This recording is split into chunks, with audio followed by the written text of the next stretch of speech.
बिस्मिल्लाहिर्रहमानिर्रहीम। लैसश्शदीदु बिस्सुरअह इन्नमश्शदीदुल्लज़ी यमलिकु नफ्सहु इंदल ग़ज़ब औ कमा क़ाला नबिय्यु सल्लल्लाहु अलैहि वसल्लम। रसूलुल्लाह सल्लल्लाहु अलैहि वसल्लम ने फरमाया, बहादुर और ताकतवर वो आदमी नहीं जो दूसरे को बिछाड़ दे, गिरा दे गुस्से के वक़्त, बल्कि बहादुर और ताकतवर वो है जो गुस्से के वक़्त अपने नफ्स पर कंट्रोल कर ले। आज ज़िंदगी के मामलात में हम बाज़ों का दूसरे को नीचा दिखाने के लिए बहुत कुछ कह जाते हैं और साथ साथ हम क्या कहते हैं कि हमारे अंदर बड़ी बर्दाश्त है। देखो, जो मैंने कहा है वो ठीक कहा है ना, कि मैंने अगले को लाजवाब कर दिया, खामोश कर दिया, उसकी मेरे सामने बोलने की हिम्मत नहीं, जुर्रत नहीं। बाज़ औक़ात ऐसा होता है कि फ़ौरी तौर पर मामला टल जाता है, लेकिन बाज़ औक़ात ऐसा भी होता है कि बाद के अंदर इसके जो असरात हों वो इंतहाई ख़तरनाक हों। इसलिए देखना ये चाहिए कि इस वक्त मुझे खामोशी इख्तियार करना है या गुस्से को ज़ाहिर करना है। अगर उस मौके पर खामोशी इख्तियार कर ली जाए और बाद में वक्त पर जवाब दिया जाए, मुनासिब अंदाज के अंदर जवाब दिया जाए, तो अक्सर ये बेहतर हुआ करता है। लेकिन जज्बाती फैसले अक्सर नुकसानदेह हुआ करते हैं। मिसाल के तौर पर मियाँ बीवी का ही मामला कर लीजिए। बीवी की किसी बात पर गुस्सा आया और 3 तलाक़ें दे दी और अब पूरी ज़िंदगी पछता रहा है कि ये मैंने क्या गलती की। उस वक़्त ताकत तो दिखा दी, बहादुरी तो दिखा दी, लेकिन पूरी ज़िंदगी की ज़िल्लत और रुसवाई अपने खाते में डाल दी। यही मामला बाज़ औक़ात बाप का है। तैश के अंदर आया, अपनी औलाद को बुरा भला कहा, मारा पीटा, लेकिन कभी ऐसा भी होता है कि आखिर औलाद जवान है तो उसी बाप का गिरेबान पकड़ ले।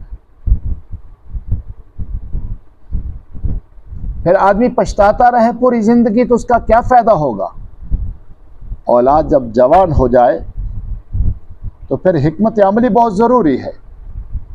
मुनासिब अंदाज के अंदर जवाब देना ज़्यादा बेहतर है बनस्बत इसके कि आदमी जज्बात के अंदर आए और अपनी औलाद को बुरा भला कहे और मारे पीटे और फिर बाद के अंदर हमेशा के लिए जिल्लत का सामना करना पड़ जाए उसको। और ऐसे मामलात हमारी ज़िंदगी में कसरत से होते हैं। तो हम क्या कहते हैं, बहादुरी क्या दिखाते हैं कि मैंने उसको यूँ कह दिया, यूँ कह दिया, यूँ कह दिया, जबकि यही चीज़ इंतहा दर्जे की ख़तरनाक हुआ करती है। इसलिए बहादुरी यह है कि उस वक़्त गुस्से पर आदमी कंट्रोल कर ले और बाद के अंदर मुनासिब अंदाज के अंदर मुनासिब मौके पर उसको जवाब दिया जाए।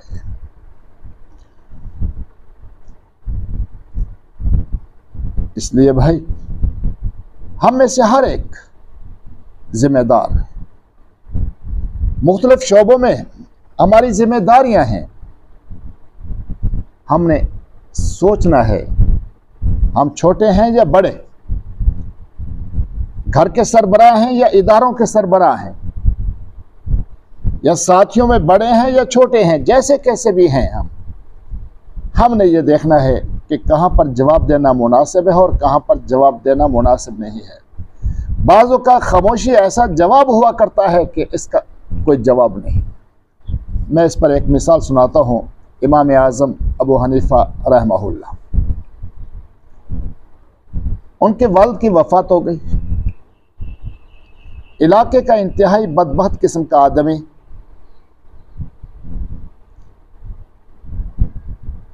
उसने इमाम साहब को कहा ऐसे मौके पर, अभी वालिद को वफात हुए 2-3 दिन हुए, किसी जगह पर खड़े थे दोस्तों के सामने, अहबाब के सामने, तो उसने आकर क्या कहा कि मुझे पता चला है कि आपके वालिद साहब फौत हो गए, तो आप अपनी वालदा का निकाह मेरे साथ करवा दें। सुना है कि आपके वालिद फौत हो गए, तो आप अपनी वालदा का निकाह मेरे साथ करवा दीजिए। ऐसे मौके पर आपको मालूम है कि गुस्सा आ जाना एक फितरती बात है, लेकिन इमाम साहब ने गुस्से का इजहार नहीं फरमाया, बल्कि क्या फरमाया, अभी तो वालदा इद्दत में है, जब इद्दत ख़त्म होगी तो मैं आपका पैगाम वालदा को पहुंचा दूंगा, आगे उनकी मर्जी है वो करें या ना करें। इमाम साहब आगे चले गए, ये आदमी गिरा और वहीं पर इसकी रूह परवाज कर गई। तो इमाम साहब ने एक लफ्ज़ बोला कि अबू हनीफा के सब्र ने इसको हिला कर दिया। अबू हनीफा के सब्र ने इसको हिला कर दिया। कहने का मकसद क्या है कि गुस्सा नहीं दिखाया, गुस्से का इजहार नहीं किया, लेकिन जवाब भी दे दिया। तो इसलिए हमें भी चाहिए क्योंकि ऐसा जवाब दें कि जिसके अंदर गुस्से का इजहार ना हो। वो घर का मामला हो, वो बाहर का मामला हो, वो इदारे का मामला हो या दोस्तों के साथ मामला हो, फौरी तौर पर गुस्से का इजहार न करना ये सबसे बेहतर जवाब हुआ करता है कि आदमी को सोचने का मौका मिल जाए और फिर मुनासिब अंदाज के अंदर बाद में जवाब